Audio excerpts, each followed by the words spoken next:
እያንዳንዱ ሰው በጎነት በውስጡ አለ። መሰጠትም የሚጠይቅ ይመስለኛል። አንዳንዴ ለመስጠትም የሚባል አባባል አለና የእማማ ዝናሽ ህዝብ ዘንድ መወደድ የእኛን የበጎ አድራጎትን ስራ ምን አደረጉት? ከፋት። በተለይ በክረምት ወቅት ደግሞ ትምህርት ቤትም ስለሚዘጋ ተማሪዎችም ነፃ ስለሚሆኑ ረፍትም ስለሚያገኙ እነሱንም ወደ በጎ አድራጎቱ በማስገባት ልምምዱን እንዲያውቁት ስብዕናቸው በተለይ ደግሞ በበጎነት እንዲታነጽ። በዚህ ዘመን ያምሳል ሸንኮራ የቀለደ ነው ወይስ ቪዲዮ እንዲያምርለት ነው ምናምን ነው የሚለው ሰው እርግጠኛ ነኝ። ሁላችንም ነገ ምን እንደሚገጥመን አናቅምና አሁን በጎ ማድረግ እንደ ግዴታችንም ጭምር ነው ብዬ ነው ማስበው። ቢያንስ እንኳን በጎ አድርገን ባናቅ በጎ ተደርጎልን ያውቃል። ዘኪ የእማማ ዝናሽ መንግስት ነው የሚሉ አሉ። እንዲህ ሲሉ አቅሙ የለም መንግስትን የላከናል።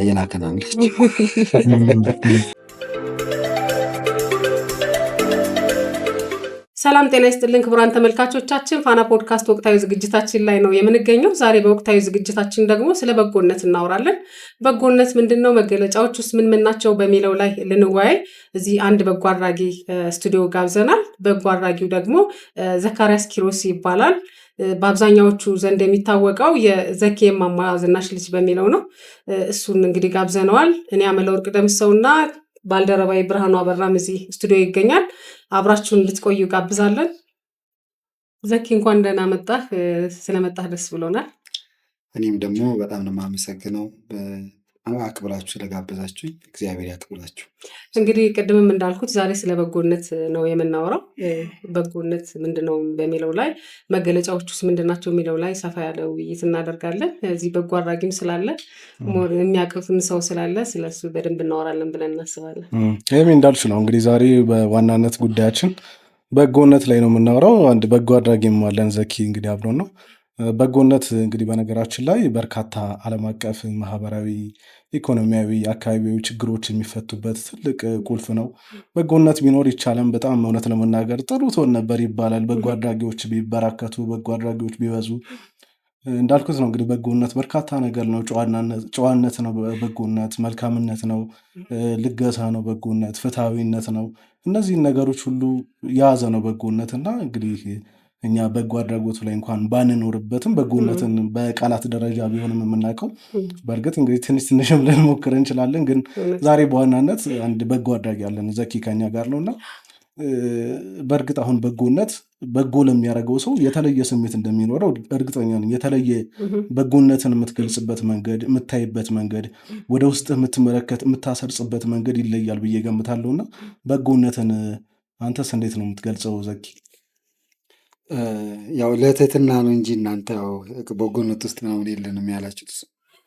ሁሉም ሰው በጎ አድራጎት ስራ የመጠኑ እና አይነቱ ይለያያል እንጂ ሁሉም ሰው ከጠዋት እስከ ማታ በጎ አድራጎት ሲሰራ ታውቆትም ሳይታወቁም ሊሆን ይችላል። በጎ አድራጎት ስራ ይሰራል። አላማው ይለያያል፣ መጠኑ ይለያያል፣ አይነቱ ይለያይ ይሆናል እና እኔ በጎ አድራጎትን የማየው እንደ ተፈጥሯዊ ግዴታ ነው። ያው ልክ መብላት ግዴታ ነው፣ መጠጣት ግዴታ ነው። ካልበላን ካልጠጣን ያው የሚጠብቀን ሞት ነው። ልክ እንደዛ ነው የማስበው እኔ በጎ አድራጎት ስራን። ሰዎችም እንደዛ እንዲቀበሉት ነው እኔ ፍላጎቴ። ምክንያቱም ተፈጥሯዊ ነው የምለው እግዚአብሔር ስነ ፍጥረትን ሲፈጥር የገነትን ቦታ አርማት፣ ኮትኩታት፣ ተንከባከባት። በጎ አድራጎት መንከባከብ ነው፣ ሌላ ነገር የለውም እና በተፈጥሮ የተሰጠን ነገር ነው። ነገር ግን ይሄ በተፈጥሮ የተሰጠንን ስጦታ አንዳንዴ በእውቀት እናዳብረዋለን፣ አንዳንዴ ደግሞ በእውቀት እናመክነዋለን።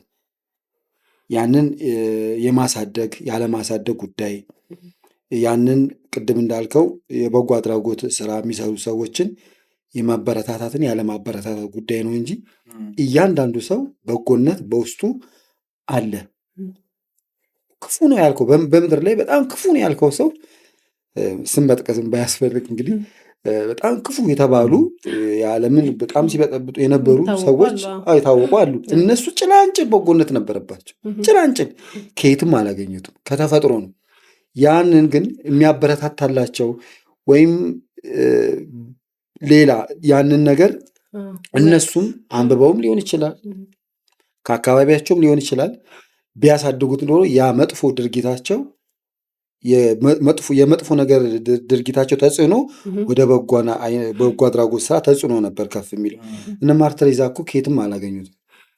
በ18 ዓመታቸው ከመመንኮሳቸው በፊት ያገኘ አለ በውስጣቸው በተፈጥሯቸው ማለት ተፈጥሯቸውን አዳበሩት፣ በመንፈሳዊ ትምህርት አዳበሩት፣ አርቆ በማሰብ አዳበሩት።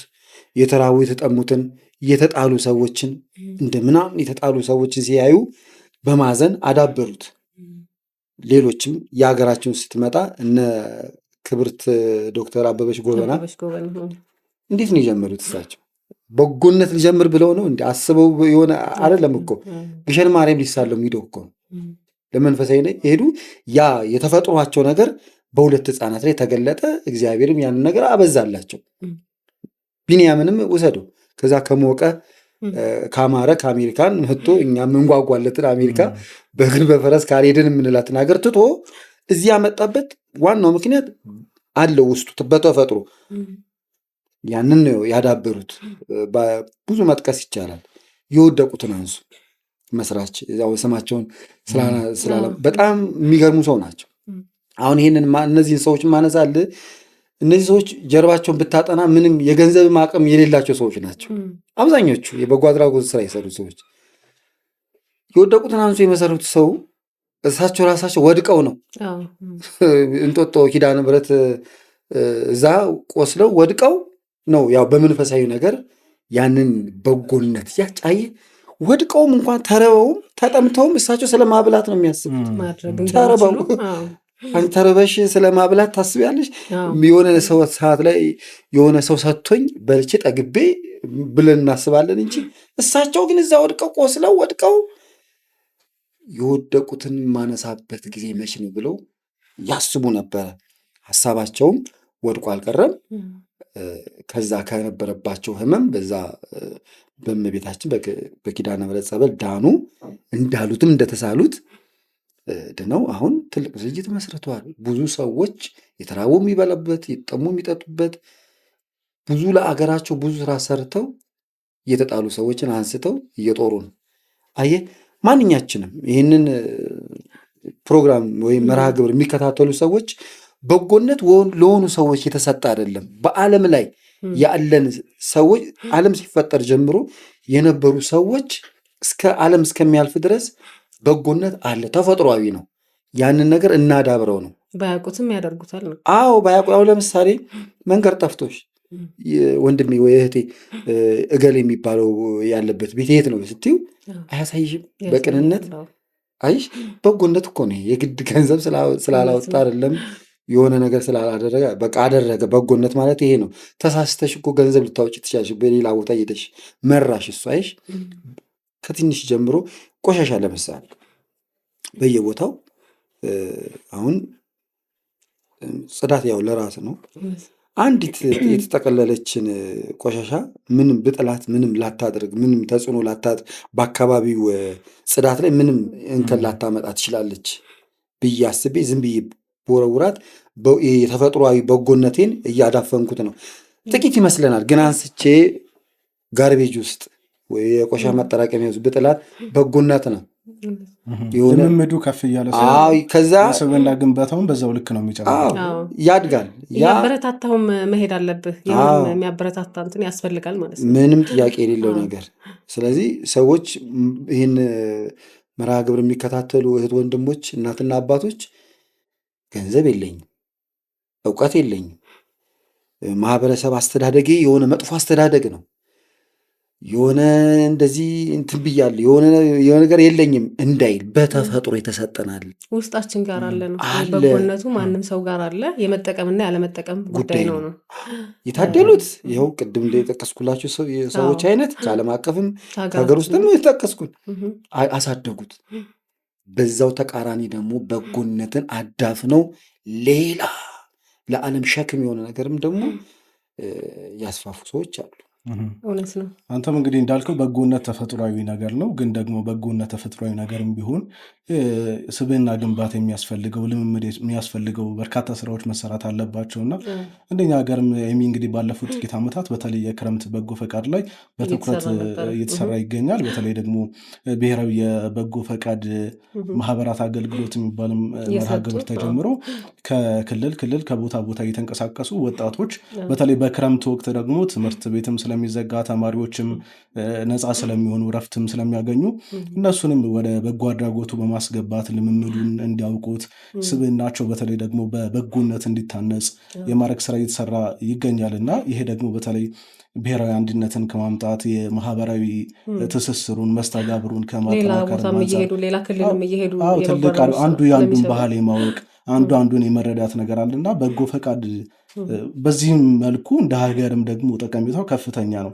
የወደቁትን ከማንሳት፣ የተቸገሩትን ከመርዳት፣ የታመሙትን ከማሳከም በተጨማሪም ደግሞ እንደ ሀገር ግንባታም ላይ ልማትን ከማፋጠንም አንጻር ትልቅ አስተዋጽኦ አለውና ይህም ስራ እየተሰራ ነው። ግን ደግሞ ምንድነው በዋናነት ቅድም ዘኪም ስታነሳው እንደነበረው የስብዕና ግንባታ ነው፣ ሂደት ነው፣ ልምምድ ነው። ይህንን የምናደርገው ደግሞ እኛ እንደ ሀገር ክረምት ላይ ይሰራል።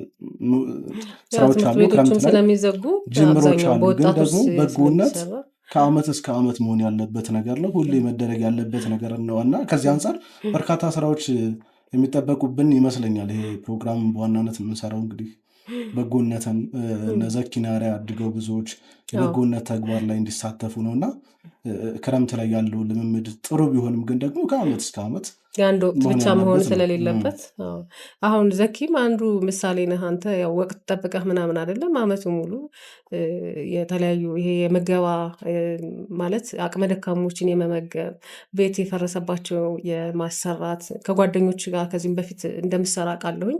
አሁንም ደግሞ በእማማ ዝናሽ ስም የበጎ አድራጎት ድርጅት መስርታችኋል። በዛም ስራ በጣም ብዙ እየተንቀሳቀሳችሁ እንደሆነ አውቃለሁ ማለት ነው እና አንተ ምን መልእክት አለህ? ማለት ሁሉም ሰው ማድረግ ይችላል። ቅድም እንዳልከው ነው ማለት ሰው በጉልበቱ ሊሆን ይችላል፣ ገንዘብ ባይኖረው በጉልበቱ ሰው እኮ በጸሎትም ሊያግዝ ይችላል የሆነን ሰው አይደለ? ልክ እንዳልከው ነው። ሁሉም የሚሰጠው ነገር አለው ማለት ነው። የሚሰጠው የሌለው ነገር የለውም። ያለውን ያካፍላል። እንደገና እንዳልኩ ነው በጉልበትም በሌላም መንገድ ማድረግ ሰው ከፈለገ ሊያደርግ ይችላል እና ይህንን ነገር ለማበረታታት እንደው አንተ በጎ አድራጊም ስለሆንክ ቦታው ላይም ስላለህበት ማለት አንተ በደንብ እየሰራ ስለሆነ ነው እንዳልከው ነው። በጥቂቱም ቢሆን ሁሉም ሰው በጎ ሊያደርግ ይችላል። ግን ደግሞ እንደዚህ በጎ አድራጎት መስርቶ በተቀናጀ መንገድ የሚረዳ ላይሆን ይችላል። ሁሉም ሰው እንደዛ አይደለም። መሰጠትም የሚጠይቅ ይመስለኛል። አንዳንዴ ለመስጠትም የሚባል አባባል አለና እስኪ እንደ በጎ አድራጊ ዘኪ ምን ይላል? ያው መቼስ እኔ ለትህትና አይደለም አስተዳደጌ ምናምን ለበጎ አድራጎት ስራ የሚጋብዝ አይደለም። ተመልካችንን በዋሽ እግዚአብሔር የሚለኛል እና ተመልካች በደንብ ስለሚያውቅ ያውቃል። ያው አንዳንዴ ይሄ ነገርም መነገርም ስላለበት ነው። ምንድን ነው የኔ አስተዳደግ ወይንም ደግሞ የኔ የሆነ ቦታ ላይ የሆነ ጊዜ ላይ ጥሩ አለመሆን አሁን ላይ እንደው ጭላንጭል ትንሽ እናንተም እንደው ስላላችሁ በጎ አድራጎት ስራ እየሰራ ነው ብላችኋል እና አሁንም እኔ የምናገረው ነገር በየትኛው ማህበራዊ ቀውስ ውስጥ ያለ ታዳጊ ወጣት በዚህ አጋጣሚ እንደው መልእክት እንዳረሰው ብዬ ነው። በየትኛውም ማህበራዊ ችግር ውስጥ ያለ ሰው በጎ አድራጎትን ስራ መስራት ይችላል፣ ያውም ከማንም የበለጠ። ምክንያቱም አንደኛ የችግሩ ምንድን ነው? ገፈት ቀማሽ ነው። ጎዳና ላይ ተርቦ ከሆነ ጎዳና ላይ ያሉ ሰዎችን ለማሰብ እነሱን አበልቶ አጥጥቶ የስነ ልቦናም ድጋፍ አድርጎ ወደ ትክክለኛው ወደ የተመቻቸው ማህበራዊ ጎዳና ለመምራት ይችላል። በዚህ አጋጣሚ ይሄ የምትመለከቱ እህቶች፣ ወንድሞች በየትኛው ማህበራዊ ችግር ውስጥ ብትኖሩ ከእናንተ ችግር አልፎ ሌሎችን ችግር ማቅረፍ ትችላላችሁና አደራ ተስፋ እንዳቆርጡ ነው። አሁን ለምሳሌ ወደ ቤተ እምነት ልጆቻቸውን ይዘው የሚሄዱ ወላጆች አሉ። ገጥሟቸው አያውቅም? ወላጆች ህፃናት ከእናትና አባታቸው ወይ ፍራንክ ስጡኝ ብለው ለእኔ ቤት ሲሰጡ ወይም ደግሞ እሱ ነገር አሁን እንዴት አድርገን እንደምናበረታታው እንግዲህ ይህንን የምትከታተሉ ወንድሞች እህቶች፣ የኪነ ጥበብ ሰዎችም ይህንን ነገር እንደው የበለጠ ብትሰሩበት እሱ በቃ ይሽ ቤዝ ነው። በቃ ያ ሕፃን ልጅ ያ ሰው እንደተራ ሌላም ደግሞ አይቻለሁ። ከትምህርት ቤት ሲወጡ ምሳ አንዳንዶቹ ሕፃናት አውቆ ያስተርፋሉ። የተራበ ማብላት ጥሩ ነገር ነው ተብሎ ስለሚማሩ አውቆ ያስተርፈው ውጭ ላይ የምሳቃቸው ለእኔ ቢጤ ገልብጠው ይሰጣሉ እየመረጡ ያው ልጅ ለያዘ ለአረጋዊም ነው። ይህንን ማዳበር ከልጅነታቸው ልክ አሁን አንድ ቤተሰብ ልጄ የሆነ የኪነ ጥበብ ባለሙያነት ነገር ይታይበታል፣ ስለዚህ ወደ ቲያትር ቤት እየወሰድኩት ወይ ትምህርት ያን ያማከለ ትምህርት እየሰጠሁት እንዲያድግበት አደርጋለሁ። ልክ እንደዚህ እንደሚለው ሁሉ በጎነትንም ከልጅነቱ እየኮተኮተ ማሳደግ አለበት። ሌላው የክረምት በጎነት፣ በጎ አድራጎት፣ በጎ ፈቃድ አገልግሎት፣ የበጋ አሁን ወደዚህ ስመጣ እንደውም የአዲስ ከተማ ክፍለ ከተማ ላይ የበጋ የበጎ አድራጎት የበጎ ፈቃደኝነት ተዘግቶ ከዛ ደግሞ የክረምት ተከፍቶ ተጀመረ ነው። ስለዚህ አለ ማለት ነው። ስጋት ግን ምንድነው? እኔ ስጋቴ ሰው እንደዚህ እንትን እንዳይለው የበጋ የክረምት የሆነ ወቅት ሙሉ ጊዜ ይሁን ነው። የሙሉ ጊዜ መሆን ያለበት እና ደግሞ ከበላይ አካላት እንደዚህ ስለ በጎ አድራጎት ስለ በጎ ፈቃደኝነት ሲያስተምሩም ሲያነሳሱም ፍቅር በተሞላበት ግዴታ ባልሆነበት የውዴታ ግዴታ። ምክንያት የሆነ ጊዜ አንድ ጽሑፍ አንብቤያለሁ። በዘመነ ደርግ ዛፍ ትከሉ ምናምን ተብሎ ተተክሎ ምን አልቆ ምናምን ያ ስርዓት እንትን ሲል ዛፉን የሄደ ያ ገበሬ እንትን አለው። ለምንድን ነው እንደዛ ያደረኩ ሲባል ያኔ አምኜበታል ምናምን። ግን ዛፉ የሚጠቅም ነገር ነው። የሚጠቅም ነገር እንደሚጠቅም ያ ዛፉ እንደሚጠቅም ለማህበረሰቡ በደንብ አድርገው በሚገባቸው በፍቅር ቋንቋ አላስረዷቸው ነበር። እና አንዳንዴ ስጋት ምንድን ነው የሆነ የወቅታዊ ጉዳይ ከበላይ የመጣ ነገር ምናምን አድርጎ ሰውም አክሴፕትን ማን ነው ሰውም እንዳያስበው የሚያስተምሩም ያንን ነገር ደግሞ እንዲያደርጉ የሚያስተምሩ የሚመለከታቸው አካላት ጥንቃቄ በተሞላበት መልኩ በጎ አድራጎት አንዴ መሰረቱ ከተበላሸ አስቸጋሪ ነው በጣም። እኛ እኮ ገና ነን እኮ እንደ ኢትዮጵያ የሲቪል ማህበረሰብ ባለስልጣን ዳታውን ብታዩት ሲቆጭ ነው የምታዩት። ገና ነን እኛ በበጎ አድራጎት ስራ ገና ነን። ግን ኢትዮጵያ የሃይማኖት ሀገር ናት። የሃይማኖት ሀገር ናት ማለት እኮ የበጎ አድራጎት ሀገር ናት ማለት ነው። እንግዲህ በጎ ለመሆን አንድ ሰው የበጎነት ተግባር ላይ ለመሰማራት ግዴታ የተረፈው ሀብታም ያለው መሆን አይጠበቅበትም። ፈገግታ በራሱ እኮ በጎነት ነው ይባላልና እንደኛ ሀገር ሰው በተለይ አገልግሎት ሰጪ ተቋማት ላይ ስትሄድ አቀባበላቸው ቆንጆ ከሆነ ትህትናቸው፣ ፈገግታቸው ካለ እኮ በጎነት እኮ ነው። እንዲህ ሲሆን ነው ሀገር የምትሰራው፣ ሁሉም ደስተኛ የሚሆነው፣ ህዝብም ሀገሩን ሊወድም ሊያፈቅርም የሚችለው የበጎ አድራጊዎች ሲበዙ፣ ሁሉም ደግሞ በሚቻለው ባለው የታመመ መምከር፣ ማጽናናት፣ የተቸገረ ማጽናናት በራሱ እኮ በጎነት እኮ ነው። ምንም ላይኖር ይችላል፣ ምንም ላታግዘው ትችላለህ፣ ግን ማጽናናት በራሱ በጎነት ነው። ጥሩ ጥሩ ቃላት መናገር በጎነት ነው። እና ከዚህ አንጻር እንደው እኛ ኢትዮጵያውያን በእርግጥ ታሪካችን እንዳለ በጎነት ነው፣ መተሳሰብ ነው፣ መተዛዘን ነው። ሁላችንም ቢያንስ እንኳን በጎ አድርገን ባናቅ በጎ ተደርጎልን ያውቃል አይደለ? ሁላችንም ህይወት ውስጥ የሌሎች ሰዎች ተጽዕኖ ከፍተኛ ነው። በጎነት ተደርጎልን ያውቃል። እኔ እንደው ምሳሌ የኔን እንትን ባነሳ 10ኛ ክፍል 9ኛ ክፍል እያለው የክረምት አካባቢ የዩኒቨርሲቲ ተማሪዎች ክረምት ላይ እረፍት ስለሚሆኑ ያስተምሩን ነበር ትምህርት ቤት እና በስርዓት ስኬጁል አውጥተው ጠዋት ሂሳብ ከሰዓት እንግሊዝኛ ብሎ ያስተምሩን። ትምህርት ቤት በስርዓት ሄደን ካሪኩለም ምናምን ቀርጸው ነው በደንብ የሚያስጠሉን። እና እነዚህ ቦታዎች ላይ ፎከስ አድርጉ፣ ለፈተና እንደዚህ አይነት ቦታ ብትዘጋጁ ያዘጋጁን ነበር። በጎነት በቃ ሰው ያለውን ነው ክረምት ላይ ያለውን ነገር እንደውም በጎነት ላይ እኮ ስትሳተፍ ለበጎ አድራጊውም በጎ ለሚደረግለትም ነው ጥቅሙ። የማይሆን ቦታ መጠጥ ቤት ከምትገኝ፣ ሱስ ቦታ ከምትገኝ በጎ የሚደረግበት ቦታ መገኘት ለበጎ አድራጊውም ትልቅ ነገር ነው። በጎ ለሚደረግለት ሰውም ደግሞ ትልቅ ጥቅም እንዳለው ግልጽ ነው። እኔም በዚህ በኩል በተለይ ክረምት ላይ ከዩኒቨርሲቲ ተማሪዎች ተጠቃሚው ነበርኩና ውጤትም እውነት ለመናገር ጥሩ ነበር። ለምን? አንደኛ ጓደኞች ናቸው፣ የሰፈር ልጆች ናቸው። በእድሜ ጋፕ የለም። አሁን ከአስተማሪ ጋር የእድሜ ልዩነት አለ። ለአስተማሪነት ደግሞ የምንሰጠው ክብር አለ አይደለ? ጊዜ ደግሞ በጣም ሁሉም ያልገባሽን ነገር እዚህ እያልሽ አትጠይቂውም። አስተማሪሽን በደንብ ስለምታከብሪውም ስለምትፈሪውም። በእኛ ጊዜ እንግዲህ እንደዛ ነበር። ለአስተማሪ የምንሰጠው ክብር በጣም የተለየ ነበር። እነሱ በተቀመጡበት ቦታ ሁሉ እኮ አንሄድም ነበር። እንደዚህ ተሽከርክረን ነው የምናልፈው ወደሆነ ቦታ ስንሄድ። በዛ ልክ ክብር ያለ ሰው እንደፈለክ ልጠይቀው አትችልም። ግን ጓደኞች ሲሆኑ ተማሪዎች ሲሆኑ ችግር የለውም፣ ነፃ ነው፣ እንደፈለክ ነው የምትጠይቀውና የመማማሩ ነገር ይሄ መቀራረቡ ስላለ በደንብ ነው የምትረዳው።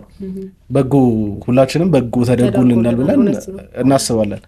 ግን አሁን ያንተን ቪዲዮዎች በተለይ ዘኪ ቲዩብ ላይ ነው እንግዲህ ሁላችንም የምናውቀና ያንተን ቪዲዮዎች ስናይ ከእማማ ዝናሽ ጋር ብዙ ጊዜ አብራችሁ ቪዲዮ ትሰራላችሁና ከእሳቸው ጋር ያለህ ትውውቅ ቤተሰባዊነት ነው። በእርግጥ አንዳንድ ቪዲዮዎች አይተናል መጀመሪያ እንዴት እንደተገናኛችሁ ምናምን። ግን እንደው ከአንተ አንደበት እንስማውና እንዴት ነው የተገናኛችሁት? እውነት ነው መቼስ አንተ መጥተህ ስለሳቸው ባናወራ ከባድ ይሆናል በሚል ነው። እሳቸው ይቀየሙኛል እና ምንድን ነው እግዚአብሔር ነው ያው ያገናኘን በጎ አድራጎቱ ስራ ማለት ነው። በአንድ ወቅት ተንቀሳቃሽ ቤት እንሰራ ነበር ጎዳና ላይ ላሉ ሰዎች ማለት ነው። ትንሽ የበኛ ቤት የምትመስል አሁን ግን ወደ ኖርማል ቤት አሸጋግረናል። ኖርማል ቤት ነው እያደሰን ያለ እና አንዲት እናት ቤት አድሰን ስለነበር ያንን ያየ ቀበሌ ውስጥ የሚሰራ ልጅ አንድ እናት አሉ እባክህ የተቸገሩ ምናምን ብሎ ይዞን ሄደ። ስናቸው ያው እሳቸው ናቸው አላወቅንም። እንደዚህ አይነት ጥበብና ጸጋ አላቸው ብለን አላወቅንም። በነገር ላይ ያው በጎ አድራጎት ስራ በፎርሙላ አይሰራም። የሚሰራው በእምነት ነው፣ የሚሰራው በፍቅር ነው፣ የሚሰራው በደስታ ነው። እና እነዚህን ተገና አድርገህ በጎ አድራጎት ሲሰራ የሚከፍል ክፍያ አለ። እና እኛ እሳቸው ጋር ሄድነው በጎ አድራጎት ስራ ለመስራት ነው።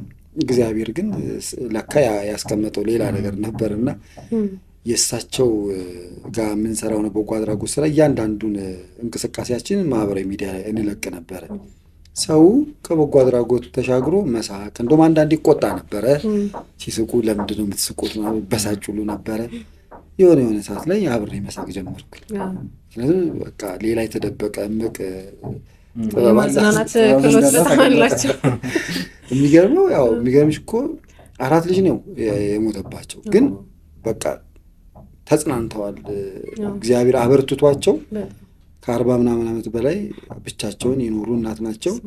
ሁሉንም ነገር ያው እንግዲህ እያስተዳደሩ ራሳቸውን በራሳቸው እያስተዳደሩ ሲኖሩ የነበሩ እናት ናቸው። ግን ያው መድከም አይቀርምና እንደዚህ ትንሽ ጉልበታቸው ደከም ብሎ አግኝተናቸው አሁን በጎ አድራጎት ግንኙነት ሳይሆን የእናትና የልጅ ወይም የአያትና የልጅ ልጅ ግንኙነት እሱ ጋር እንደውም አንድ በጣም ያስገረመኝ እንትን አለና አንዳንዴ ዘኪ የእማማ ዝናሽ መንግስት ነው የሚሉ አሉ። እና ይሄ በጎ የማድረጉን ነገር በድብቅ መንግስት ነው የከፈለሽ፣ መንግስት ነው ጥሮታ የሚከፍልሽ አይነት ነገር ምንድነው ስናገኛቸው እኛ እምቢ ይሉን ነበረ። በጎ አድራጎት ስራ ለመስራት በጣም አስቸገሩ። ምንድን ነው እምቢ የሚሉት? በሰው አላስገባም ቤቴ ውስጥ። ቤታቸው በጣም ኩሩ ናቸው። በጣም ያው ስላልቻሉ ነው እንጂ ቢችሉ ጸዳ ያደረጉት ነበረ። እምቢ አሉ። እምቢ ሲሉ መንግስትን የላከናላቸው። ስለ መንግስት ያላቸው ግንዛቤ በጣም እንትን ነው፣ ጠንካራ ነው። በቃ በደካማ በስሜ ትመጣላቸው የሚለው መጽሐፍ ቅዱስ በስሙ ገባንና ወዲያው እንትን አሉ፣ ፈሩ። በቃ መንግስትን ላካችሁ በሉ ቁጭ በሉ ተባለ። ቤቱ ታደሰ። ቀስ እያለ አሁን ያሉበት አሁን ድረስ እኔ ራሱ ለሳቸው የቀጠረ መንግስት ቀጥሮ ሄላ እንዴ ምናምን ይላሉ በየመሃሉ። እና ያው አሁን አንዳንድ ሰውም ያሬድ ሹመቴም አንድ ጽፎ አይቻለሁ። እኔ እንደውም ጽፎ አይቻለሁ። እግዚአብሔር ይስጥ። እዛ ነው ያየሁት። እንደውም ምን ይሄንን እግዚአብሔር ያክብረው።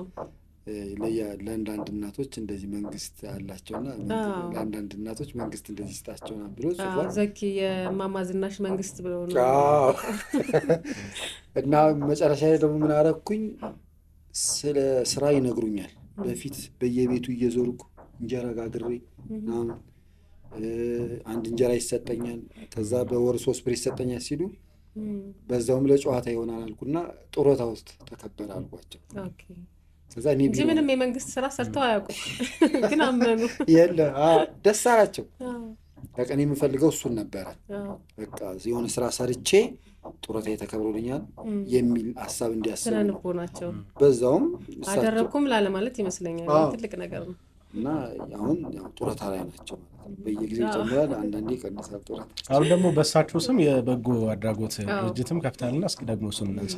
አዎ እኛ የበጎ አድራጎት ስራ የጀመርነው ከእማማ ዝናሽን ከማግኘታችን ቅድም እንዳልኩት ከእማማ ዝናሽን ከማግኘታችን በፊት ነበር። ጓደኞቼ ጋር እንደምሰሩ አውቅ ነበር። ከጓደኞቻችን ጋር ተሰባስበን እንሰራ ነበር የበጎ አድራጎት ስራ ማለት ነው። ቅድም ከ2 ዓመት ይህን ስራ መስራት ከጀመርን ህዳሴ ግድብ ነበር የምሰራው። ኦፕሬተር የኤክስካቫተር ኦፕሬተር ነኝ። እዛ እየሰራው ነበረ። ከዛ ለእረፍት መጥቼ ነው በዛው የቀረሁት በበጎ አድራጎት ስራው ማለት ነው። አሁን ሙሉ በሙሉ እሱ ነው የምሰራው? አዎ በጎ አድራጎት ስራውን ነው የምሰራው። እና ይህንን እየሰራን እያለ እማማ ዝናሽን አገኘናቸው። የእማማ ዝናሽ ህዝብ ዘንድ መወደድ የእኛን የበጎ አድራጎትን ስራ ምን አደረጉት? ከፍ አደረጉት፣ አስተዋወቁልን። ይህ እንግዲህ የእግዚአብሔር ስራ ነው። በፎርሙላ አታመጩም፣ በምንም ታሪክ አታመጡም። አንዳንድ ሰው እንደውም አንዲት እናት አሉ እዚህ እንደማማ ዝናሽ አድርጋቸው እንደዚህ ሀሳባቸው ይገባኛል። በጎ አድራጎትን ሳይሆን እነሱ ታርጌት ያደረጉት የሆነ በቴሌቪዥን በቪዲዮ አሳይተ ህይወታቸው ይቀየራል ተቀይሮ የሆነ ታዋቂ ሆኖ ምናምን እሷ ማህበራዊ ሚዲያውን በማሰብ እንደዚህ አይነት ነገር አስበ በጎ አድራጎት የምትሰራ ከሆነ በጣም የጭ ኖሮ ነው የምትኖረው። የሆነ ነገር ታርጌት አድርገ በጎ አድራጎት የሚሰራ ሰው እርካታም የለውም፣ ኑሮ ሁሉ ያስታውቃል፣ ደስተኛም አይሆንም፣ የፈለገ ነገር ቢሟላለትም አይረካም። እና አንዳንዴ እንደዛ ይላል። እና እማማ ዝናሽ እኛ በፎርሙላ አይደለም ያገኘናቸው፣ የእግዚአብሔር ስራ ነው። እኛ አናቃቸው፣ አያውቁም። በጎ አድራጎት ስራ ልንሰራ ሄድ እንደዚህ። ስለዚህ የእኛን ስራ እንደዛ ሲያሳድጉት ለሳቸው ማንዴት መጠንቀቅ አለብን፣ ክሬዲት መስጠት አለብን ብለን ወሰንን እና የበጎ አድራጎት እንቅስቃሴያችን ወደ ህጋዊ ስናደርገው በስማቸው አደረገው። እንግዲህ እግዚአብሔር እስከፈቀደ እስከ ወዲያኛው እማማ ዝናሽ በጎ አድራጎት ድርጅት ወይም ደግሞ በእማማ ዝናሽ ቻሪቴብል ኢንዶመንት በሚል ነው ፍቃዱ። ፋውንዴሽን ማለት ይቻላል፣ በጎ አድራጎት ድርጅት ማለት ይቻላል። ለጊዜው 3 ስራዎችን ነው የምንሰራው። ዘኪ አሁን በምትሰራቸው የበጎ አድራጎት ስራዎች የሆነ ቅድም ብሬም አውርቶ ነበረ። በጎ አድራጎት መስራትም እንደገና ደግሞ በጎ ሲደረግልህም ስታደርግም የሚሰጠው ደስታ አለው፣ የሚሰጠው ጥቅም አለው እና ምንድን ነው የሚሰማህ አንተ በጎ አድራጎት ስራ ስትሰራ? የሆነ ነገር ስታደርግ ምንድን ነው የምታገኘው? ምን ታተርፋለህ? እኔ በጎ አድራጎት ሰራው ብዬ ሳስብ ቶሎ ብዬ የማስበው ከኔ በላይ በጎ አድራጎት የሰሩ ሰዎችን ነው። መጀመሪያ ቲቪት ይመጣል፣ መውደቅ ይመጣል ሲሆን የሆነ ልክ እኮ ቅድም ስኬታማ የሆኑ በበጎ አድራጎት ስራ ስኬታማ የሆኑ ሰዎች እንደጠቀስነው ሁሉ በጎ አድራጎት ስራን ወደ አላስፈላጊ አቅጣጫ የከተቱም ሰዎች አሉ። በጣም ብዙ አሉ። ህዝብ ፊት ቀና ብለው የማይሄዱ ግን በበጎ አድራጎት ስራ ሲጠሩ የነበሩ ሰዎች አሉ። እና አንዳንዴ ሰው ሰው ያመሰግናል፣ አታመስግን አትዩም። በአካባቢውም ስትሄጂ እግዚአብሔር ይስጥ ይላል፣ በታክሲውም ስትሄጂ እግዚአብሔር ይስጥ ይላል፣ ቤተ እምነትም ስትሄጂ ዋው እናንተ የተባረካችሁ ይላል። በዛ ሰዓት ቶሎ ብዬ ከእኔ በላይ የሰሩት ሰዎች ነው ማስብ። ትዕቢት እንዳይመጣ እነ ቢንያምን አስባለሁ፣ እነ አበበች ጎበናን አስባለሁ። ከዛ ደግሞ እንወደቁትን አንሱ የጌርጌሴኖንን አስባለሁ። እነዚህ ትልልቅ ስራ የሰሩት ሰዎችን አስባለሁ። ያኔ ቲቪቴ ምን ያደርጋል ይላል። እንደዚህ ካልሆነ አስቸጋሪ ነው። የበጎ አድራጎት ስራ ለውዳሴ ከንቱ በጣም ተጋላጭ ነው። ለብዙ ነገሮችም ተጋላጭ ከሚሰጥህ ደስታ በላይ ይሄ ነገር ወደ ሌላ መንገድ እንዳይወስደኝ አይነት የሚለው ነገር ላይ ይህንን የሚከታተሉ ወንድሞችና እህቶች በጎ አድራጎት ስራ ለመስራት የሚያስቡ ሰዎችም ምስጋና ይመጣል። ምስጋናው ግን እንዳይጠላቸው በጣም መጠንቀቅ በተቻለ አቅም የበጎ አድራጎት ስራ የሚሰራ ሰው በተቻለው አቅም ያለውን ግንኙነት ከእግዚአብሔር ጋር ያለውን ግንኙነት በጣም የጠበቀ ማድረግ አለበት። በጎ አድራጎት ስራ የሚሰሩ ሰዎች ደብቁኝ ይመጣል። በተቻለ አቅም በጎ አድራጎት ሰሩ ብላችሁ የምታስቡትንም ሰዎች ደግሞ በተቻለ አቅም በጸሎታችሁ ማገዝ መቻል አለ። ጅማሬው እንዳመረ መጨረሻው እንዲያምር ማለት ነው። ምን አስባለሁ መሰለህ፣ አንዳንዴ ደግሞ የምንሰራውንም ስራ ለሌሎችም አርአያ ለመሆንም ስለሚጠቅም መደበቅም አለብን ብዬ አላስብም። እሱንም ስላስበን ነው ጥበብ ይጠይቃል። እሱንማ ጥበብ የምንናገርበት። ምን አሁን ለምሳሌ ዘመናችን የሚዲያ አይደለ? እያንዳንዷ ነገር በሚዲያ የተሰጣች አይደለች? በጎ አድራጎት ደግሞ ሚዲያ ካልተጠቀምን ብዙ ስራ ላንሰራ እንችላለን። አይበረታታምም። ሌላውም ደግሞ እናንተን አይቶ ሌላ የሚሰራም ሰው ደግሞ ሩቅ ሳንሄድ የኛውን የበጎ አድራጎት ስራ መጀመሪያ ፌስቡክ ነው። ከፌስቡክ ቀጥሎ ነው ዩቲዩብ፣ ከዩቲዩብ ቀጥሎ ያው ነው የመጣው ቲክቶክ። ከዛም እንደውም ሚኒስትሪ እንደዚህ አይነት ሚዲያዎች ናቸው የእኛን ስራ። ከዛ ሚዲያ ነው ዞሮ ዞሮ ጥበብ ይጠይቃል። ይኸውልሽ ጥበብ ይጠይቃል ማለት እኛውን ቪዲዮዎቻችን ካየሽ ምግብ ከ1000 ሰው በላይ እናበላለን። ለጊዜው ቦታ ስለሌለን ችግር ስላለብን ነው እንጂ የቁጥሩን መጨመር እንችላለን። የቦታ ችግር ስላለ 1000 ሰው ብቻ ነው እናበላ። ስናበላ ቪዲዮ እንቀርጻለን። ቪዲዮ ስንቀርጽ ግን እነሱ በማያሸማቀቅ መልኩ ፊታቸውንና እጃቸውን የያዙትን ምግብ ለምን አብሉ ያሉ ሰዎች ማስረጃቸው ሪፖርት አይደለም። ይሄን ያህል ሰው አብልተናል እመኑን አይደለም ማየት አለባቸው። አንደኛ አላሸማቀቅላቸው፣ ማስረጃው ያስፈልጋል። ግን ደግሞ ሰዎችን በሚያሸማቀቅ መልኩ ሳይሆን ጥበብ በተሞላበት በጎ አድራጎት ሲሰራ እንደው ቪዲዮ ግድ እንኳን ከሆነ ይሄንን ጥበብ ብንጠቀም አብዛኞቻችን እኛ ጋር ለመመገብ የሚመጡ ሰዎች እኔ ገጥሞኝ ያውቃል። እኛ ጋር ያበላ ሰው ሊበላ ይመጣል። ትክክል። ህይወት ይቀያየራል። እውነቴን ነው የምልሽ። የሆነ ጊዜ ላይ እኛ ጋር ምግብ አብልቶ ተርፎት ማለት ነው። የሆነ ጊዜ ደግሞ ጊዜ ዘንበል ብሎበት ተረጂ ሆኖ እኛ ጋር እየበላ ያለ ያው ግን የሚገርም ማሰንት ነው። ይህ ሰው እንዴት አድርገን ነው ቪዲዮ ቀርጸን ፊቱን እዛ ሰው ላይ አንደኛ አለመብሰልም ነገር አለ እንደ ማህበረሰብ። ያው መቼስ ብዙ ነገር የሚጎለናል፣ ብዙ የሚበረታታ ነገር እንዳለን ሁሉ በቪዲዮ እንደዚህ ያየነውን ሰው ሁሉ ይበለው ልንል እንችላለን። አይታወቅም የሆነ እና በተሻለ አቅም ይሄንን ጥበብ ብንጠቀም የተሻለ ነው የሚመጡ እና ደግሞ ነገ ታሪካቸው ይቀየርና እነዛ ሰዎች ያንን ቪዲዮ ሊሸማቀቁበት ይችላሉ። ራሳቸው ፈቅደው አሁን ግላዊ ችግር ሲሆን በዛን ጊዜ ግዴታ ቪዲዮ ትቀርጫለሽ። ግላዊ የሕክምናም ሊሆን ይችላል ምናምን ግዴታ። ይሄ ሲሆን ግን በተሻለ አቅም የሆነ እንደውም ማህበራዊ ሚዲያ ላይ የተለቀቀ አንድ ፎቶ አለ። የሆነ የካርቱን ፊልም እንትን አለ ፎቶ አለ። የሆነች ነገር እንደዚህ ይሰጣቸውና ሰልፊ እንደዚህ ይነሳል። እንደዚህ በጣም አብዛኛው እንትን እንደዛ ነው አሁን ያለው። መመጣጠንም አለበት እኮ ቪዲዮአችን፣ ፎቶአችንና በጎ አድራጎታችን መመጣጠን መቻል አለበት በተቻለ አቅም። የበጎ አድራጎት ስራ ደግሞ ሁሌም እንደምለው የእግዚአብሔር ስራ ነው። የእግዚአብሔርን ስራ ደግሞ በቸልታ የሚሰራ የተረገመ ይሁን ነው የሚለው መጽሐፍ። የተሻለ አቅም ለታየታ ለቪዲዮ ባይሆን የተሻለ ነው ለማለት። በጎነት አንተም እንዳነሳው እንግዲህ ልገሳ ብቻ አይደለም መለገስ ብቻም አይደለም ትህትናም ነውና አንተ ላይ እያየን ያለ ነው። በእርግጥ እሱ ነው እንግዲህ ትህትና ነው ትልቁ ነገር። በጎነት አንዱ መገለጫው ትህትና ስለሆነ ግን እንግዲህ እናንተ ስራ በጎነት ስታረጉ፣ በጎ ፈቃድ ስትሰሩ የሚረዱ ሰዎችንና ደግሞ የሚያግዙ ሰዎችን ማገናኘት እኮ ቀላል አይደለም። አልጋ ባልጋ አይሆንም አይደለም ሁሉም ነገር። ተግዳሮቱ ምን ያህል ነው ግን?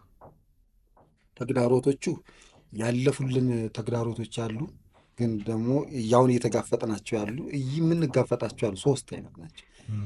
ስንጋፈጣቸው የነበሩት የቅድሙ ያልኩ ነው። አሁን እኛ ምግብ ስናበላ ቪዲዮ ስንቀርጽ በስማቸው ለመናገር ነው። በጣም ቀስም ይሰብራል በነገር ላይ። እኔ ውስጤን አውቀዋለሁ ለምን ያንን ስራ እንደምሰራ እና እንደዛ ስትባል ልትሰበር ምናምን ትችላለህ። ግን በጣም ጠንካራ መሆን ነው። ከእግዚአብሔር ጋር ያለን ግንኙነት ማጠንከር ነው። የሚያጠነክሩም ደግሞ አስተያየቶች አሉ ጥሩ እንዳሉ ሆኖ ማለት ነው። የሆነ ጊዜ ላይ የሚበዛ የነበረው ያው ጀማሪም ስለነበርኩ ነው መሰለኝ እና ትንሽ እሱ ያስቸግር ነበር። እሱ ግን ሰው ተው ለምን ተው ስለጠነከር ነው አይቶ ነው ያ አልፏል። አሁን ላይ ያለን ተግዳሮት ምንድን ነው? ትልቁ ተግዳሮት የቦታ ነው። ምንም ጥያቄ የሌለው ነገር። አሁን እኛም ትልቁ ችግራችን ቦታ ነው። አሁን የምናበላበት ቦታ የሰው መረማመጃ ቦታ ነው። ይሄ የእግረኛ መንገድ ከእንደገና ደግሞ መንደር ነው። ያ ቦታ ለዛ ተብሎ የተሰራ አይደለም። የተከራየናት ትንሽ ግቢ ናት። ግን የት አካባቢ ነው? ወደ አዲሱ ሚካኤል ቤተክርስቲያን ፊት ለፊት እዛ ገነት ህንፃ የሚባል አለ። እዛ አጠገብ ነው። የመንደሮቹ እንደውም የነዋሪዎቹ እግዚአብሔር ይስጣቸው ችለውናል። ያው የሁሉ ሰው ከ1000 በላይ ሰው ስሚያጣ ድምፁ አለ፣ የጽዳቱም ነገር አለ። ከእንደገና እንደፈለጉ አይወጡም አይገቡም። ዛሬ ያሉ ነዋሪዎች እግዚአብሔር ይስጣቸው እና የኪራይ ወጪም አለ። እንደፈለግንም አንሆንም። እንደፈለግን አሁን ቁጥር እንጨምር ብንል አንችልም። ያ ያግደናል። አሁን ደግሞ መጪው ክረምት ነው። በጣም የሚጠብቀን ተግዳሮት ደግሞ እሱ ነው። በዝናብ እየበሰበሱ የሚመገቡ አሉ።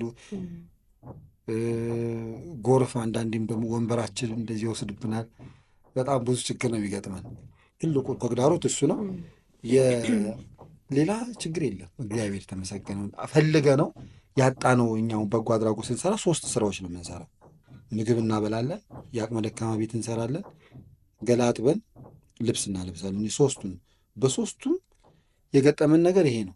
አሁን የበለጠም እንኳን ህዝቡን እንዳንጠይቅ አንዳንዴ ገፍተን ብዙ ጊዜ አሁን እኛ ስንጠይቅ አንታይም። የማንጠይቀው ስለማንፈልግ አይደለም።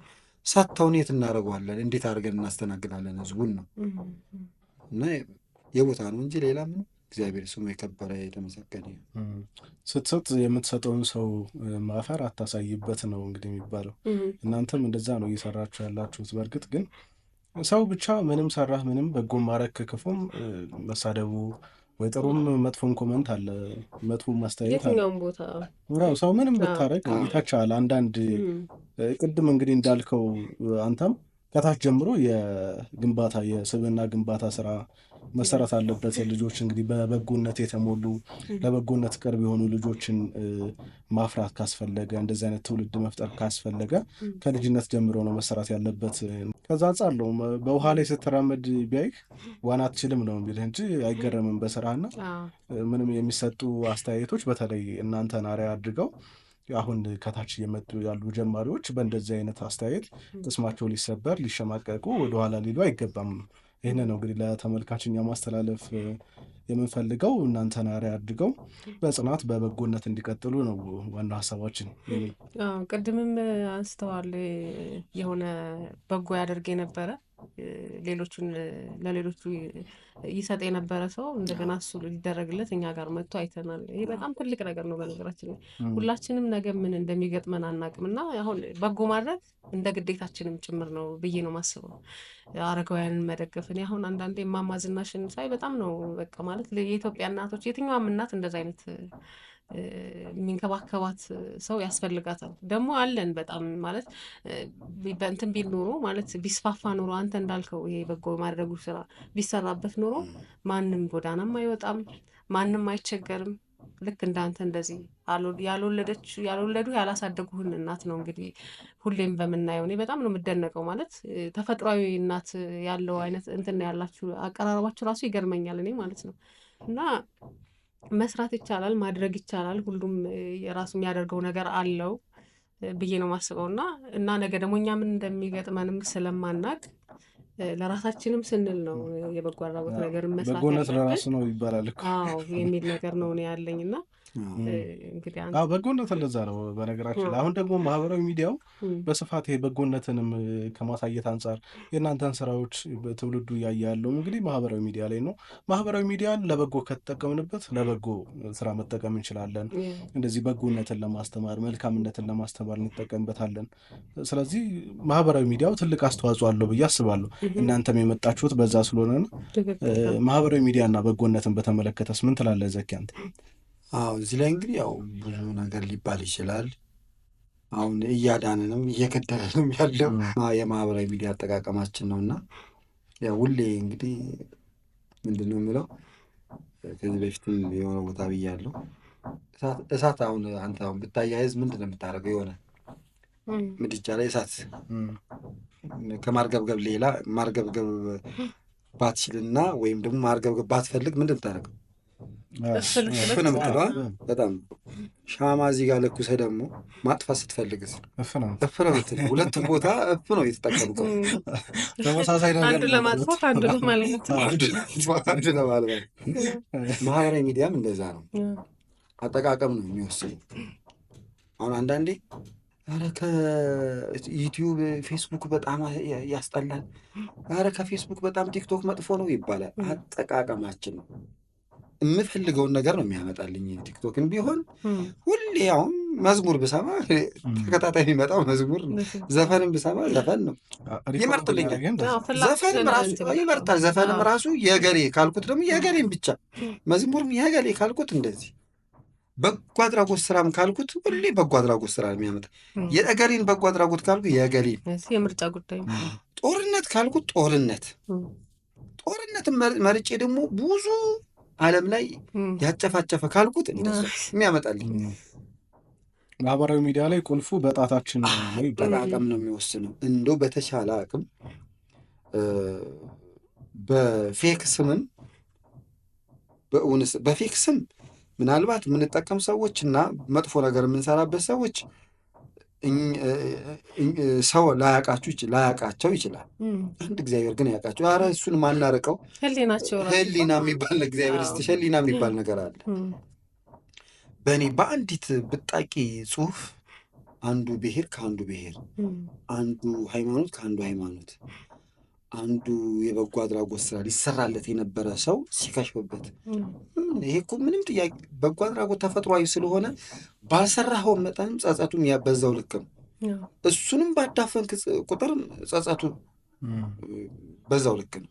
አሁን እግዚአብሔር ይመስገን ፌክ አካውንት የነበራቸውም ሰዎች አንዳንዴ ማቃቸው የተለወጡም አሉ። እግዚአብሔር ይመስገን ቁጥራቸውን ያብዛልን እንጂ መጥፎ ስራ ሲሰሩበት የነበሩ ሰዎች ተጸጽተውም ብለው ወደ ጥሩ ነገር ያመጡ አሉ። ከዛ ስማቸው ምናምን እንዲቀይሩ ያደረግናቸው ምናምን አሉ። እግዚአብሔር ይስጣቸው። አሁን መጥቀሱ ምንም አያስፈልግም። ስም የበጎ አድራጎት ስራ ነው። እግዚአብሔር ይመስገን። ምክንያቱም ብዙ ሰው ሊያበላሹ የሚችሉ በራሱ ደግሞ ተከታይ እነሱ ጋር ነው ያለ። በጣም ደግሞ እንደዚህ የሆነ ኔጌቲቭ ነገር እንወዳለን ስለሚያሰራችሁ እንደዛ ነው። ትፈልጋለህ ምናምን በጣም እናሳዝናለን። እና ሁላችንም እኮ ያለንበት የስራ ዘርፍም ስራችንን በደንብ ጠንቅቀን በደንብ አውቀን መስራት እኮ በጎነት ነው። ተመልካቾች እንግዲህ ትንሽ ድምፅ አለ መሰል ተቋማችን አዲስ አበባ ላይ ስለሆነ ትንሽ ድምፅ አለ፣ ይቅርታ እንጠይቃለን። በቅርቡ ይስተካከላል እና መልካምነት፣ በጎነት በዚህ ልክ ነው ሁላችንም መረዳት ያለብን ብለን እናስባለን። ዘኪ እንግዲህ በርካታ ነገር ስትነግረን ነበር። ቅድም በጎ አድራጎት ስራ ተሰርቶልንም ሊሆን ይችላል ያልከኝ ስትል አንድ ሰው ትዝ አለኝ። እኔ ምናልባት አሁን አንድ የሚሰሙ ሰዎች ሊስቁ ይችላሉ፣ መጠኑን አይተው ማለት ነው።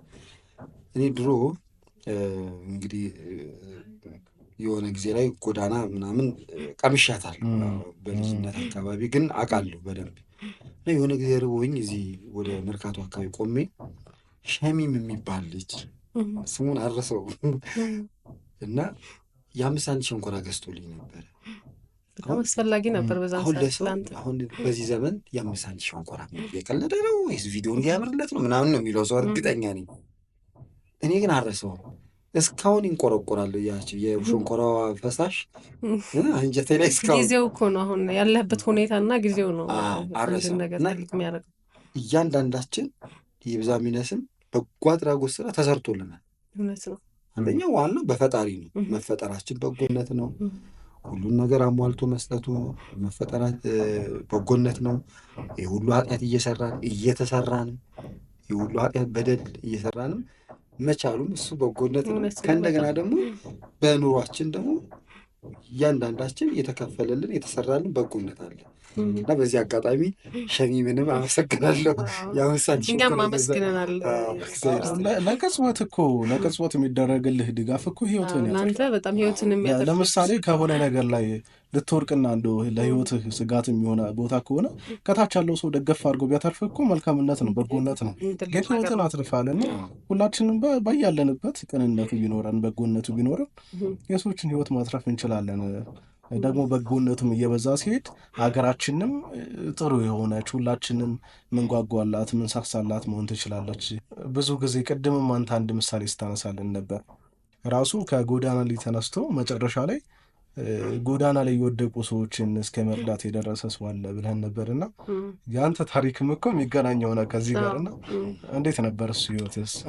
እርግጥ እኔ ወደ ጎዳና ስወጣ ያው አንዳንድ ያለ አይደለም ከቤተሰብ ጋር ያለ ግንኙነት የጉርምስና ምናምን ነው የሚባለው።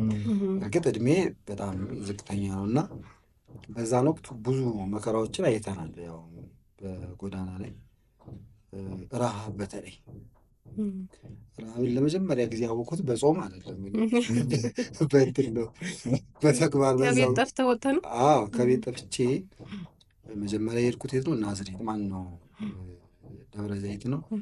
ከዛ ዱከም፣ ከዛ ናዝሬት ነው። አሁን አንዳንድ ሰዎች ይስቃሉ ይሆናል። እንደዚህ የሄድኩት በባቡር ነው፣ በድሮ ባቡር። የእድሜን ነገር እንዳያሰሉት ስማ ይሰላል። የቅርብ ጊዜ ነገር ያለው እና እድሜ ጸጋ እናሰለዋለን እና ከዛ ድሬዳዋም ይቻለሁ። በዚህ አሁን በጠቀስኩልህ ቦታዎች እንዳሉ አሉ የጎዳና ህይወት ነበረኝ እና በጣም የተፈተንኩት ግን የጎዳና ኑሮ አዲስ አበባ ላይ ነው። በጣም ክረምት ላይ በተለይ የሆነ ቦታ ላይ ደጃፍ ላይ ሄደን ስንተኛ መጥተው የሚማቱ ሰዎች አሉ። ከእንደገና ደግሞ እንዳንተኛበት ውሃ ያፈሱበታል። ብቸኛ የኛ ጓደኛ የነበረን ያኔ ውሻ ነበር። በቃ የኛ ትልቁ በጎ አድራጎት ሲሰራልን የነበረው ውሻ ነበር። ለምን አንዳንድ ጥቃቶችም እንዳያደርስብን ይከላከላል።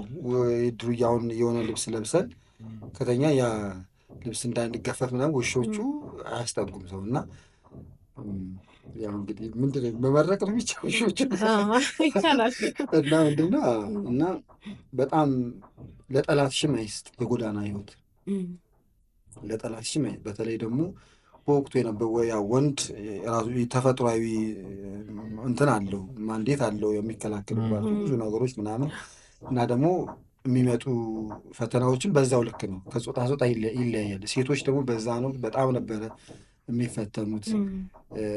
ከባድ ነው በጣም እና ጥቃቱ አለ። ከእንደገና ደግሞ ከጥቃቱ በኋላ የሚመጡ ችግሮች አሉ። ጽንስ ማቋረጥ አለ። በዛ ሰዓት ደግሞ ብዙ ጉዳት ብዙ ማውቃቸው ልጆች እንደዛ ጉዳት የደረሰባቸው አለ። እኔ እንኳን ያው ትልቁ ፈተና ያየሁት ረሃብ ነው። ለፈረስ የተሰጣ እህል ዘግኖ እስከ መብላት ድረስ፣ ለቅሶ ቤት ሂዶ ደጅ ቦታ ቁጭ ብሎ ምግብ እስከ ማጣት ድረስ ትዝ ይለኛል። የሆነ ለቅሶ ቦታ እዛ ናዝሬት አዳማ ቁጭ ብዬ እርቦኝ የሆነ ለቅሶ ቤት ሂጄ ካሁን ይሰጡኛል ብዬ ሳይ የለም የሆነ ሰውዬ እዛ ለራሱ የተሰጠውን አምጥቶ እንደሰጠኝ ትዝ ይለኛል። እዚህ ለጋህር ባቡር ጣቢያ የነበረ ጊዜ ባቡር እያለ እዛም ብዙ ጊዜ ጎዳና ላይ አሳልፌያለሁ።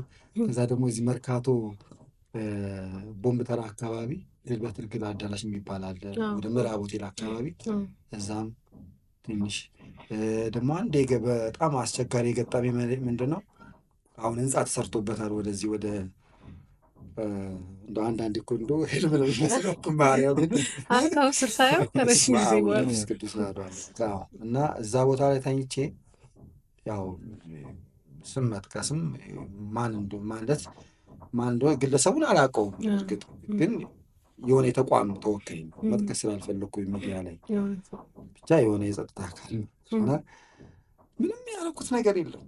እንደው ቀስቅሶኝ እንዴት እንዳቸው ላይ ድንገት መጡ።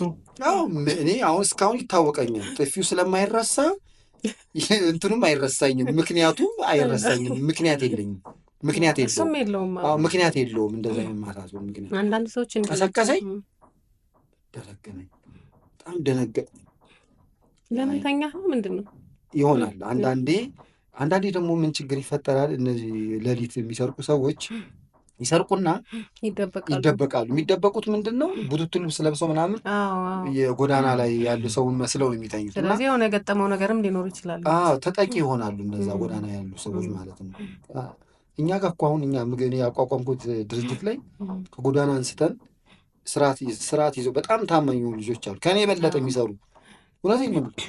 ጎዳና ላይ የነበሩ ግን አሁን በጣም ጎበዝ የሆኑ ልጆች አሉ። አሁን ለምታደርገው ነገር ስስ ልብ እንዲኖርህ ለሚራቡ ለሚቸገሩ ሰዎች እኮ የሆነ ስስ ልብም ያለህ ለዛ ይመስለኛል።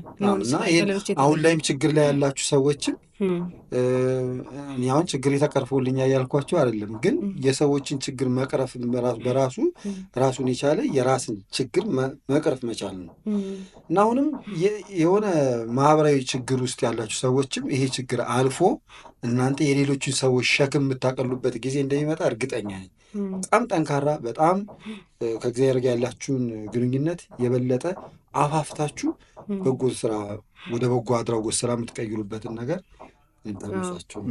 አንዳንዴ ችግሮች የሚገጥሙን ፈተናዎች ለቀጣይ ህይወታችን የምንማርባቸው እንዲህ ደግሞ እንዳንተ በተለይ ከጎዳና ህይወትን በደንብ የሚያውቀው መጨረሻም ደግሞ ጎዳና አካባቢ ያሉ ወገኖችን ደግሞ እንደዚህ ሰብስቦ በተደራጀ መልኩ የሚያስተምር የሚመግብ እንግዲህ ወደ ማህበራዊ ህይወታቸው ወደ ቀድሞ ህይወታቸውን እንዲመለሱ የማድረግ ስራ እየሰራ ነው እና አንዳንዴ ነገሮች ለበጎ ናቸው የሚባለው በህይወታችን የሚያጋጥሙ ፈተናዎች ምናልባት በቀጣይ የተዘጋጀልን ጣፈንታ ሊሆን ይችላል፣ እሱ እንድንማርበት ሊሆን ይችላል እና ግን እንደው እንደ መጨረሻም እናጠቃለው እስኪ ከጎዳና ህይወት ምን ያህል ጊዜ ቆየህና እንዴትስ ወጣህ?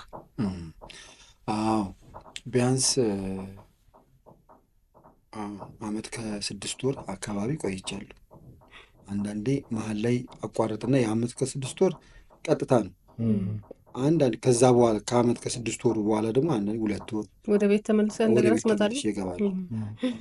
በዚህ አጋጣሚ ቤት ልጆች ያላችሁ ሰዎች ልጆቻችሁ ስታሳድጉ አደራ። የልጆች አስተዳደግ በጣም ወሳኝነት አለው። ሲጋራ እየተላከን ያደግነው ሌላ ነገር አለ። ቡና ቤት ነው ቤቱ። እንደዚያ በጣም ችግር ነው። እንግዲህ ልጆችን ለማሳደግ በጣም ወላጆች በዚህ አጋጣሚ ጥንቃቄ፣ እኔም አሁን ልጅ ወልጃለሁ፣ በጣም ጥንቃቄ አደርጋለሁ። በጣም ለምን ያለፍኩበት ነገር እንዳለ እና ወደ ይህን ያክል አካባቢ እንትን ብያለሁ። ቀጥታ 1 አመት ከ6 ወር ከዛ ገባ አንዱ መልሼ ወጣና ደግሞ 1-2 ወር ከእንደገና 3 ወር እያልኩኝ እንደዚህ ስቃይን እያየው ነው የኖርኩት። የሆነ ደስ የማይል ነገር ስታይ ትወጣና እንትን ትላለህ። እንዴት ተመለስከው? ዋና ፖይንት ውስጥ ነው። እንደ አጋጣሚ ዘመድ ጥያቄ ነኝ አባቴን ጥያቄ መቀሌ ሄድኩኝና የትምህርትን ጊዜ አጉል በሆነ ሰዓት ነበር የሄድኩትና ቀጥታ አንስተው የት ይከቱኛል? ደብረ አሚን እና ተክለ ሃይማኖት ቤተክርስቲያን ይባላል እዛ መዘጋጃ ቤት አካባቢ መቀሌ ማለት ነው። እዛው ስላስገቡኝ ሰንበት ትምህርት ቤት። ከዛ በኋላ ነው በቃ ነገሮች ሁሉ ተስተካክለው እንትን ያሉት። እግዚአብሔር ለበጎ ነው እንግዲህ እንደዛ ይሆን። ከዛ በኋላ በጎዳና ወጥቼም አላቅም። ያለኝም ንግግር ተቀየረ፣ አረማመዴም ተቀየረ፣ አበላሌም ተቀየረ፣ አለባበሴም ተቀየረ፣ የምሰማውም ነገር ተቀየረ። ያ ነው እኔ እንግዲህ አጋጣሚ ወደ መንፈሳዊ ህይወት መምጣቱ ነው ከዛ ህይወት ውስጥ እንትን ያደረገኝ። እግዚአብሔር ስሙ የከበረ የተመሰገነ መጨረሻችን ያሳምረው። ሌላ አሜን። እንግዲህ አንተም እንዳልከው ቤተሰቦች ልጆቻቸውን በስርዓት ማሳደግ፣ በተለይ ደግሞ ለመልካምነት ቅርብ እንዲሆኑ አድርጎ ማሳደግ፣ በቤተ እምነቶች አካባቢ ማሳደግ ትልቅ አስተዋጽኦ እንዳለው ነው እንግዲህ ከአንተም ህይወት መረዳት የምንችለው እና ይህንን ፕሮግራም የሚከታተሉ ወላጆች ልጆቻቸውን በዛ መልኩ እንዲያሳድጉ ነው የኛ መልእክት። እንደዛ ነው ማለት ለበጎ ነበረ ያያቸውም እንትኖች ጎዳና መውጣት፣ መራብን፣ መሰቃየት ማየትም ለበጎ ነበር ነው የምለው እኔ። ዘኪ በጣም ብዙ ከህይወት ተሞክሮህም ከስራዎችህም ብዙ ነገር ታስተምራለህ። ዛሬም እኛን አስተምረህናል። በጣም ነው የምናመሰግነው ስለነበረን ጊዜ። በጣም ነው የማመሰግነው። እግዚአብሔር ያክብራችሁ፣ አክብራችሁ ስለጋበዛችሁኝ ተመልካቾቻችን እግዚአብሔር ያክብርልን። ክቡራን ተመልካቾቻችን በፋና ፖድካስት የወቅታዊ ዝግጅታችን ስለ በጎነት ብዙ አወራን። ከዘካርያስ ኪሮስ ጋር ብዙ አውርተናል። በጣም ጥሩ ጊዜ አሳልፈን ነበረ። ስለነበረን ጊዜ እናመሰግናለን። እናንተም ስለተከታተላችሁ እናመሰግናለን። ሰላም።